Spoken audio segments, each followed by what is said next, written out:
over temptation and cease your alarms. Your shepherd is Jesus, your refuge is arms. He'll never forsake you, a brother and friend, but love you and save you in what's without end. Whiter than the snow, I long to be the Savior. Whiter than the snow, I long to be. Whiter than the snow, I long to be the Savior. Whiter than the snow, whiter than the snow, whiter than the snow, I long to be the Savior. Whiter than the snow, I long to be. Whiter than the snow, I long to be the Savior. Whiter than the snow, whiter than the snow.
Pastor Daniel Ghanu to have a short presentation, and thereafter we're going to have an interactive session.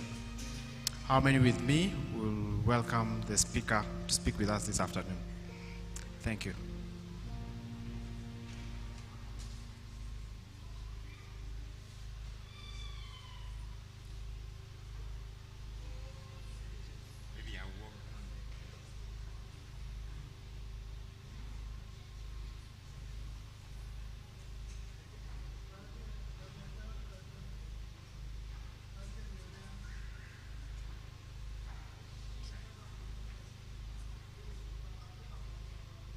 Good afternoon.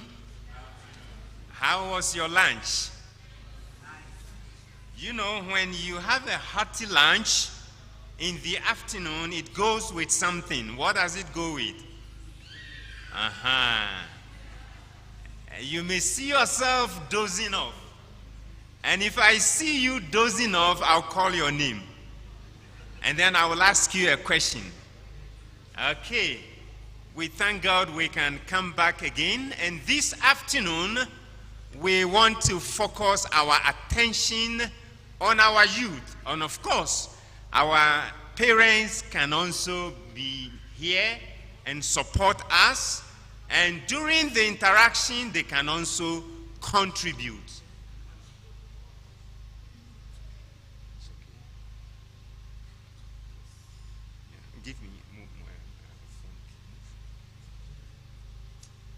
We want to talk about self-worth. Just give me a microphone.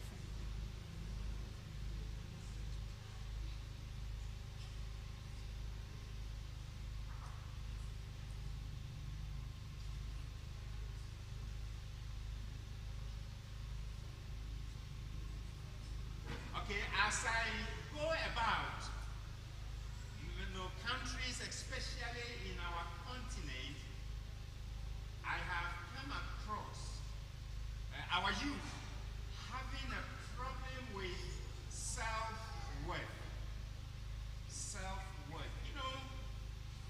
It is not easy to overestimate how powerfully we think about ourselves and how we are influenced of who we are.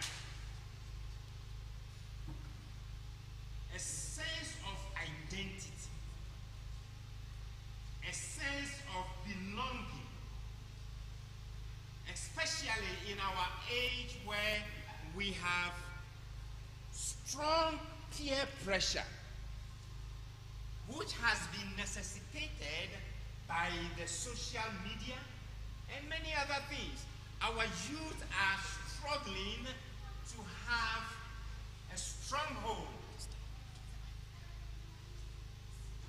They are really struggling to have a stronghold and to have a firm stand of who they are, their self-identity. Okay. Thank you. Okay. We are okay here. Thank you. And so this afternoon, let me spend just about 15 minutes to present on this topic, and I will open it up for discussion.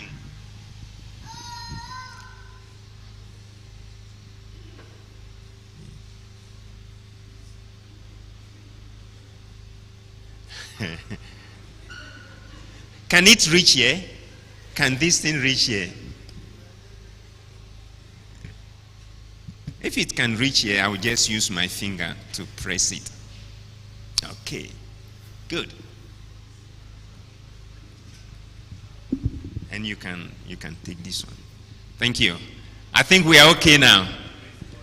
Okay. I would like to begin with this Bible text. The Bible says in Psalm 139, verse 14, I will praise you. And this is David speaking. Because I am fearfully and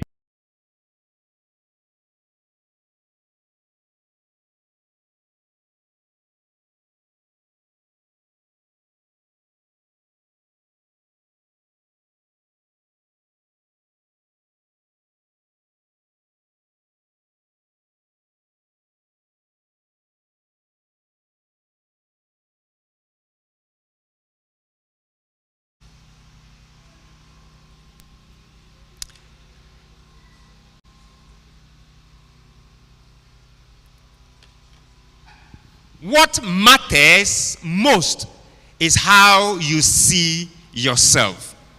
If you look at this picture, that is a cat. A cat seeing itself as a lion. How do you see yourself? You see, if you don't have self-worth, then every wind can blow you. If you want to belong to us, do what we want you to do. And if you don't have self-identity, you can easily follow what your friends are asking you to do. You stand to please your friends. So self-identity is very important. Of course,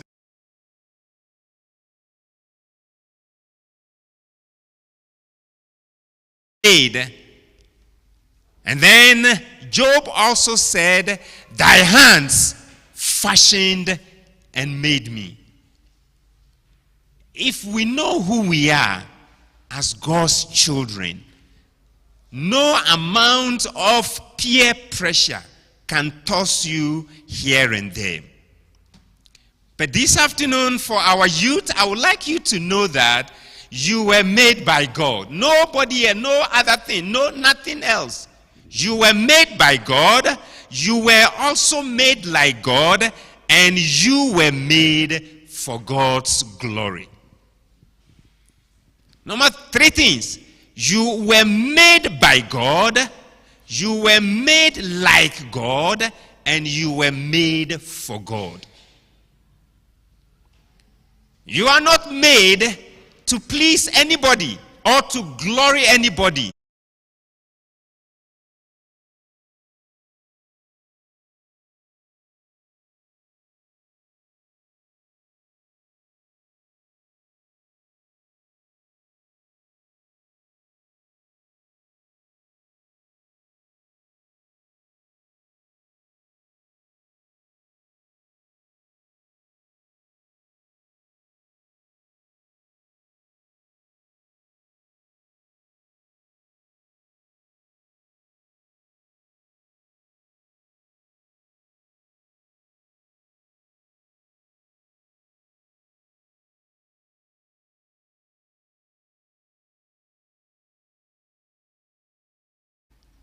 At 21 days, your heart begins to beat. And this is how David began to say, I am fearfully and wonderfully made. You need to know this and realize that, yes, when I was in the womb, the hand of God was with me.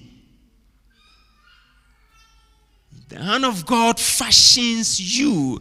Sometimes even before your mother got to know that she is pregnant, your heart begins to beat.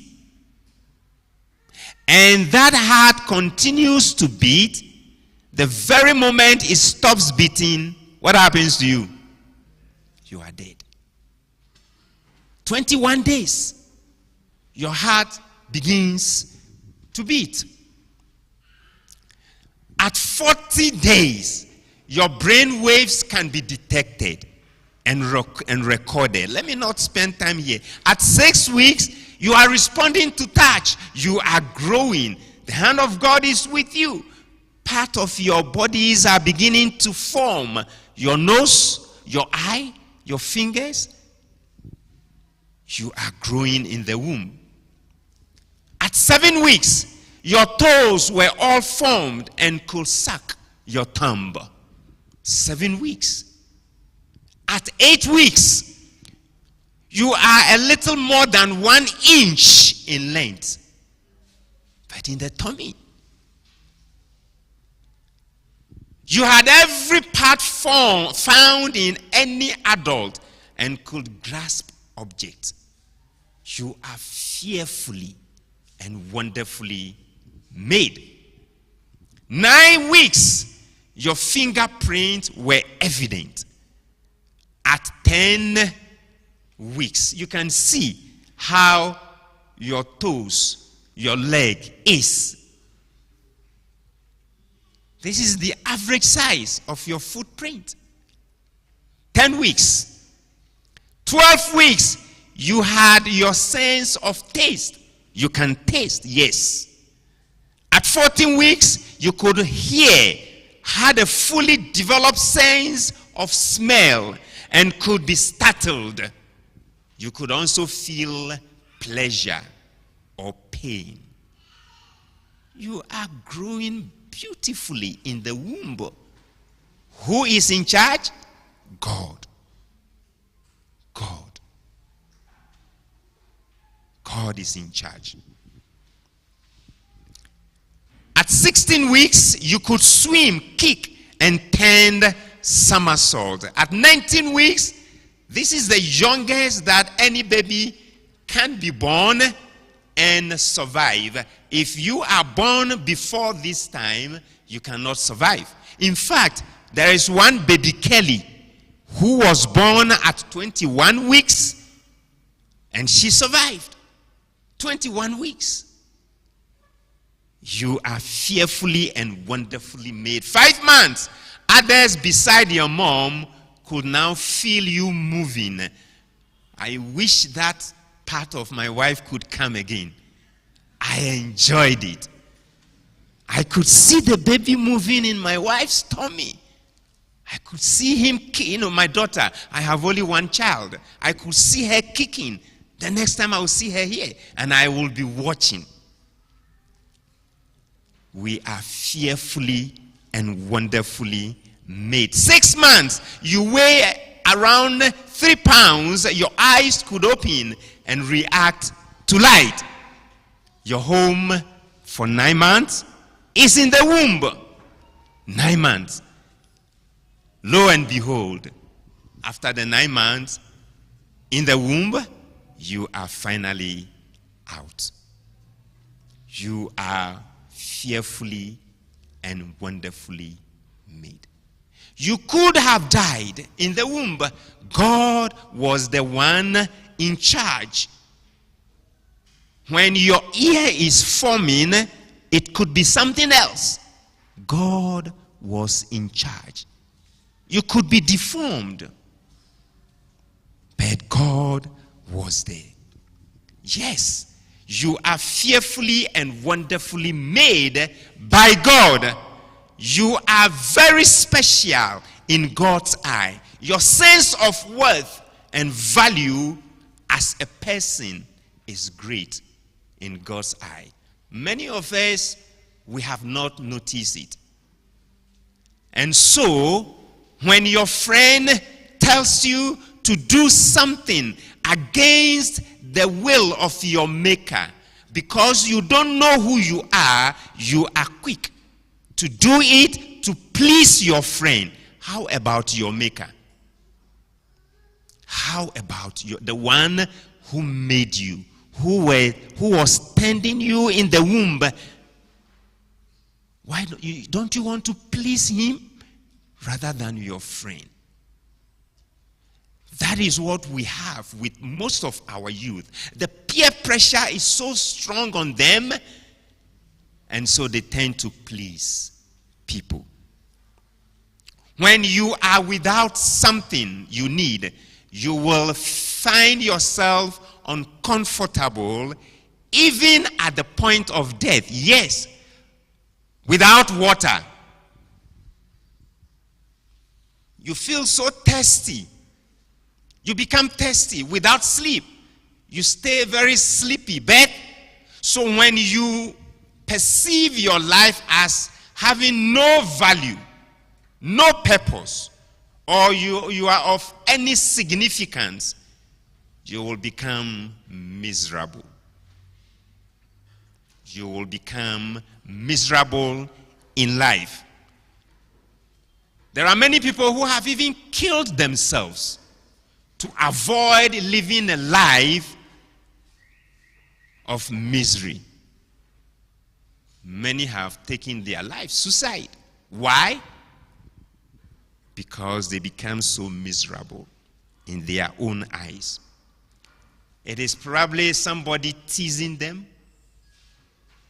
But if you know who you are, nobody can make you tease your life. Jesus gave his life as a ransom for your life.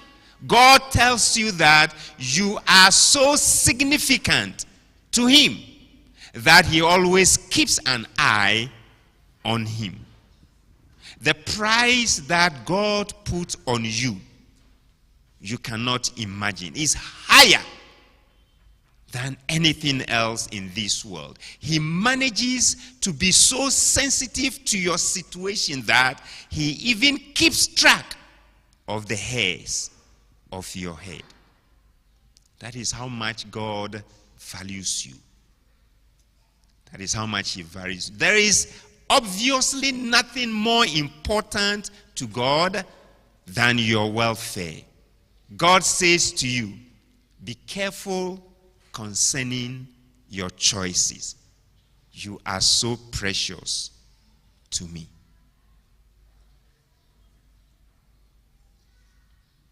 Before you choose, think twice. Think about your God. So God knows we need to know how valuable our lives are. And he spends much of his word telling us so in the Bible. But be careful. Your sense or your self-worth is when you feel good about yourself. Number one, you feel good about yourself. You should put a high value on your worth, like we are talking about. You should have a good thought in your head about yourself. Feeling good. But then, self-worth is not what we call egotism. It is not pride or arrogance. There's a difference. It's not pride. When you are proud, you are telling yourself and you are telling your other people that I am worth more than you. I know more than you. But we are all equal before God. It is not selfishness or self-centeredness. It is not the desire to feel superior to others. That is not what we are talking about. But then, let's look at factors that affect our self-worth. Media is one of them. Oh, so powerful. Media, especially social media. I should have said social media. Yeah, but media in general. It's so much affecting the self-worth of our youth these days. The feeling of insufficiency. Feelings about your social status. These are some of the things that are affecting our youth. Unrealistic expectations. Attitude towards life in general. Relationship with others, friends, and family. These are some of the things affecting our self-esteem. And they are real. They are real with us. Factors that contribute to your high self-esteem. Number one, if you are being praised. You know, this is it works wonderfully. And our parents, if you want your child to have self-esteem, these words, praising your children, should not be far-fetched from you. You know, I have one daughter who is now in school, far away from me. We realized that the way we brought her up, praising her, anything she does good, we praise her. Now she's far away from us in a different country. She calls us and tells us that, Papa, my colleagues will go for a party, and I wonder why they will do that. They will go and drink, but I don't want to go. I said, why? Because you told me who I am, a child of God. And you always praise me that I am doing well. You know, praises make children feel good, and that is where their sense worth develops from. Praises. And then if they are listened to,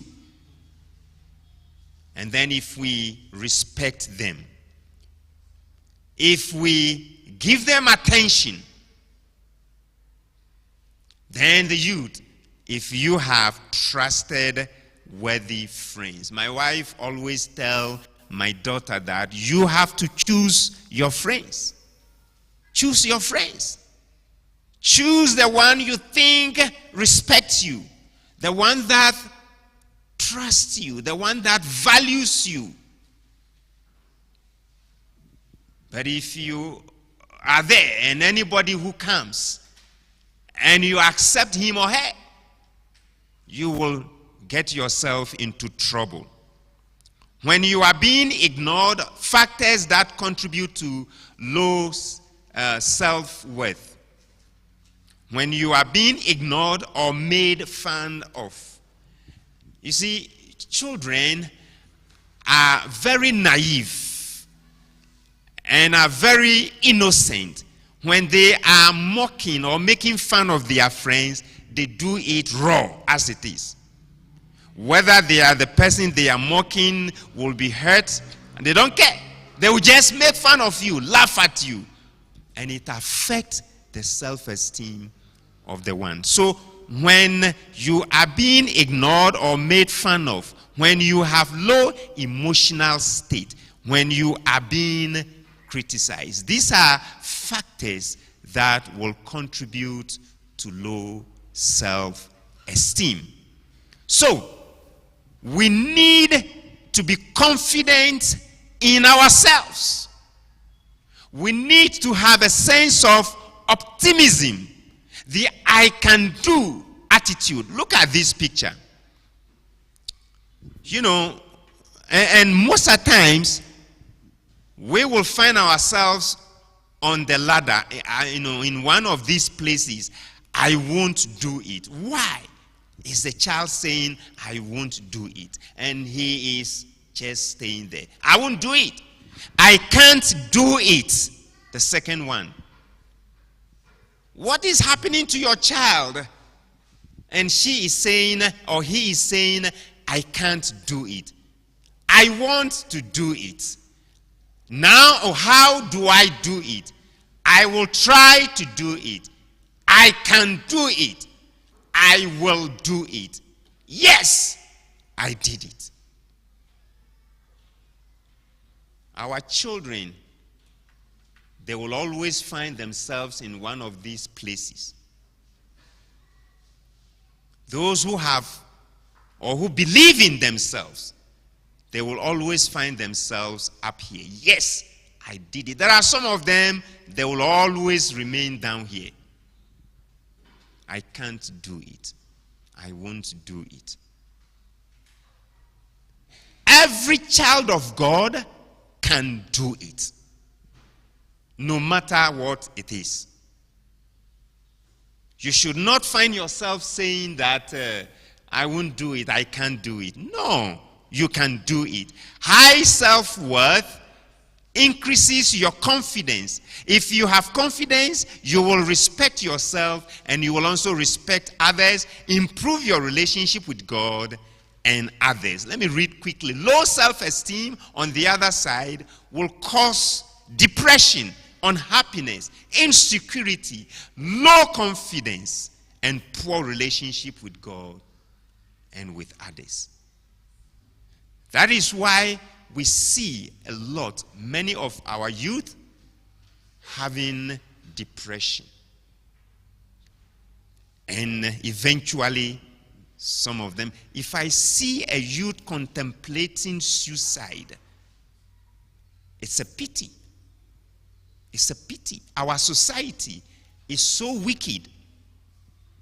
And if we don't know some of these things, we can always go into depression, and the next thing is suicidal thoughts coming in. If you have high self-worth, you don't worry about how others judge you. Youth, are you with me? If you have high self-worth, you don't do what? You don't worry about how others judge you, because you know who you are. You know yourself. You also have the courage to express yourself. You don't believe in, if you have low self-esteem, it means you don't believe in yourself. You see yourself failing even before you begin. Before you begin.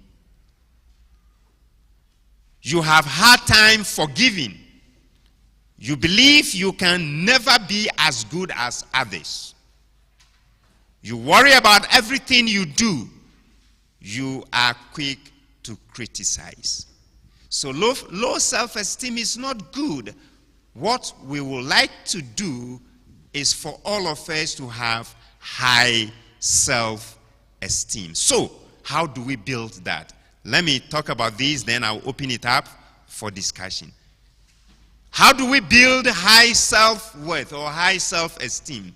Think, number one, think positively about yourself.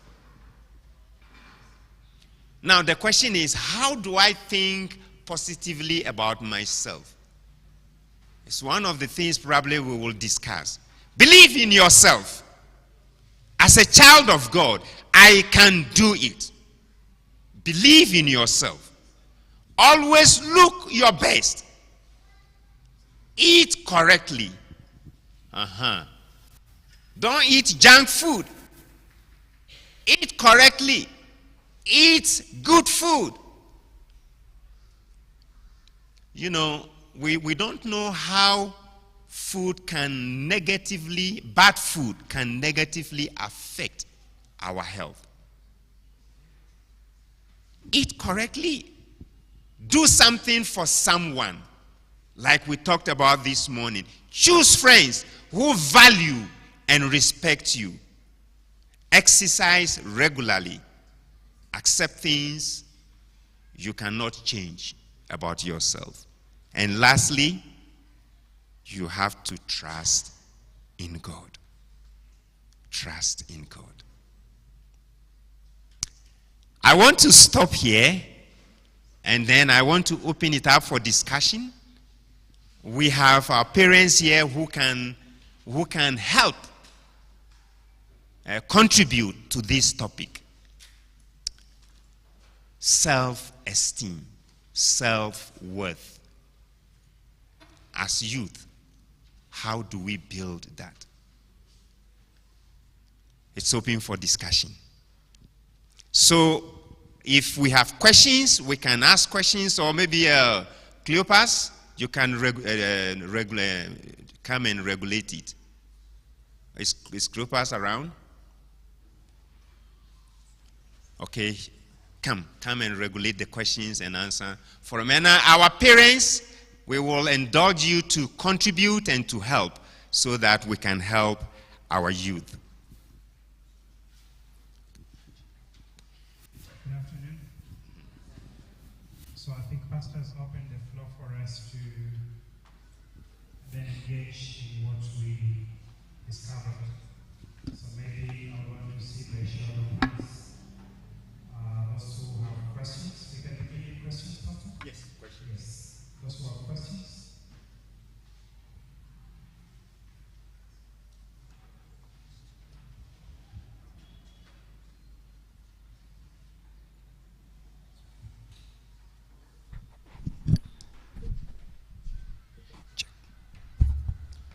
So anyone with a question? Okay. Okay. They have lots of questions. They are just shy. If one person asks questions, they'll come up. Yes. So who will be the curtain raiser?